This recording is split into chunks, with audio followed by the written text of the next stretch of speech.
Want to get into the boardrooms, into the smoker rooms, and in front of some of the awesome business owners that we work with? Want to know their recipe for success? Welcome to Behind the Numbers, Robertson Bixley's new podcast series.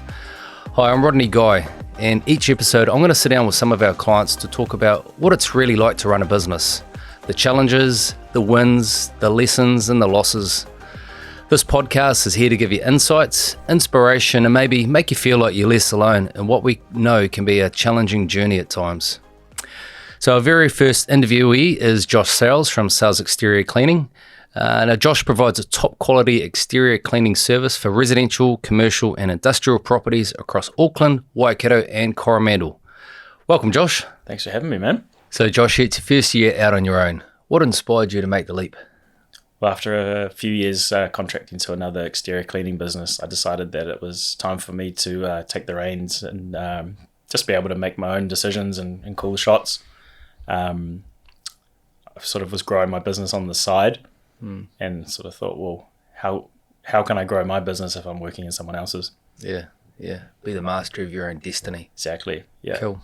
Starting a new business and a new family in a recession. I bet there's been some sleepless nights.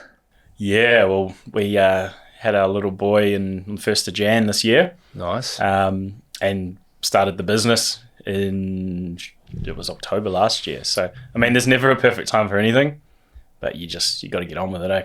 Yeah. But yeah, it has been pretty stressful and a bit of juggling with time and energy in different places. But the biggest thing sort of this year has just been, making sure that I've got systems in place and a bit of direction and able to cut through the noise and just get the work done. And a good support network around you. And a good support network, yeah. So what's been the most surprising thing you've learnt this year about being a business owner? I guess when I was younger, the idea of being a business owner, I thought I can knock off early on a Friday, I can go surfing, beers with the boys, some golf. But yeah, it's pretty full on. There's a lot of decisions to be made, and the buck stops with me. If I don't, make decisions or get things done, there's no one else to really fall back on. So I guess it's not as cruisy as I thought, but it's fun. I'm enjoying it. Yeah. I suppose all the hats are on you, right? Sales, marketing, operations, admin, finance, the works, right? Yep. Job scheduling for next week. Pretty hard to do that when you're on the golf course all busy with the boys, isn't it? But there'll be time for that, won't there? You can make it work. So it can be lonely as an owner-operator. So even if you do have a team working with you, it can be reasonably lonely. So how do you combat that? Talk to people. Yeah. Communication, talking to friends, family. I've just found that opening up and talking to people and starting conversations, it sort of cuts through the loneliness. It doesn't have to be a lonely journey. There's loads of people around that are more than happy to give you a moment to listen. Oh, that's cool. And what I've found with my clients or guys like you, if you're honest, you're not building yourself up and faking something. You're honest, you're transparent, you let your guard down. People are more welcoming and coming in and bringing forth that advice and lending an ear, right? Yeah. How important have relationships and connections been with your clients, with your suppliers and the community and the success for you so far? Really important.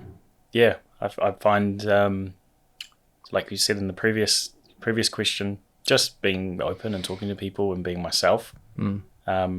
I like to think I'm pretty good at building relationships with people and having a yarn. So, yeah, it's pretty important to me. And knowing that, are you able to now give advice to other people and give them your time? Yeah. Cool. I'm more than happy to help people out. Even people that are in the same industry as me. We'll sort of let them learn from the different things I've picked up over the years. We don't have to be competitors, so to say. We can collaborate, we can work together, we can help each other, especially people that are in the local community. I'm not worried about, people stepping on my toes or whatever. We can all work together, help each other out. Cool. We had a chat about that on the way in, didn't we? some of the group coaching that we do together, and there's a couple of competing businesses, you and another guy. Yeah. And you're working together to get jobs done and helping each other out, right? Yeah. Which is share awesome. the knowledge, man. Yeah. I think Tony Robbins, the Blue Water, Red Water, read that or did a thing on that. There's no competition, but know your business, be good at what you do, and don't worry about everybody else, right? Yeah, 100%. How do you balance spending time working in the business versus planning in the business? That's a tough one. That's been a bit of a focus towards the end of this year. Been just making sure that I put some time aside, usually at the end of the day, to work on the business rather than in the business.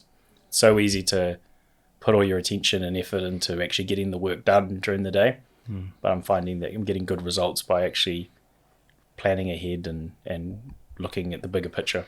Being a bit more organised, systemised. Yeah, systems help. Yeah. Systems really help. Yeah, less reactive scheduling and everything else, right? Yeah. I mean, you come from a logistics background anyway, right? So planning and preparation would be right up your alley. Yeah, proactive rather than reactive. Cool, that's some good advice. Proactive rather than reactive. Awesome. And then how do you balance work time with family time and your own time? That's tough. You sort of feel like you're getting pulled in different directions, and each one of those is important as well. But the big thing with having, a wife and a baby is, just making sure I spend quality time with them. Whether it be put the phone on do not disturb and, leave it on the kitchen bench and go spend some quality time, or go for a walk together. That way you get the personal time, you get a bit of fresh air, physical, bit of physical fitness, and you get to spend quality time together. Yeah, I mean, you work from home, so it's important to separate those two, right? Not just park in the driveway, come inside, laptop on, bang it out again. Yeah. Able to shut off and walk in and be Josh the dad. Yeah. Josh the husband. Got my office downstairs, so it sort of is, in a way, is good, separates work from home, and try not to blur those lines too much. I'm sure my wife will say otherwise, though. There's always room for improvement, mate. Hey, work in progress. All right, obviously we're in a deep recession right now. So what's 3 bits of advice you could give any business owner to help them take a bit of control back? Put yourself out there. Yeah, the work's out there. The economy is still moving. Just talk to whoever you can. Put yourself in front of as many prospective clients.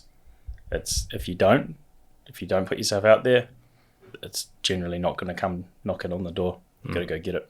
That would be the biggest thing for me. Yeah. Okay, cool. Again, proactive rather than reactive, right? Yep. That's what we found post-COVID, People were so busy in COVID that they sat there and they were quite happy the phone wasn't ringing. But then, that whole mindset of waiting, that hasn't worked. Yeah. Got to get out there, got to get it. No one else is going to give it to you, right? Exactly. I always talk to my clients about being business fit.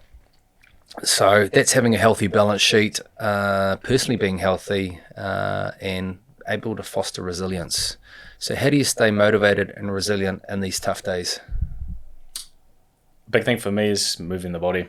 I like to think that, keep relatively healthy and active, and it keeps the mind clear.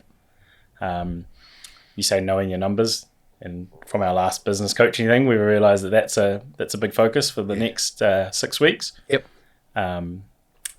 So moving the body, knowing the numbers, it's pretty important. Good on you.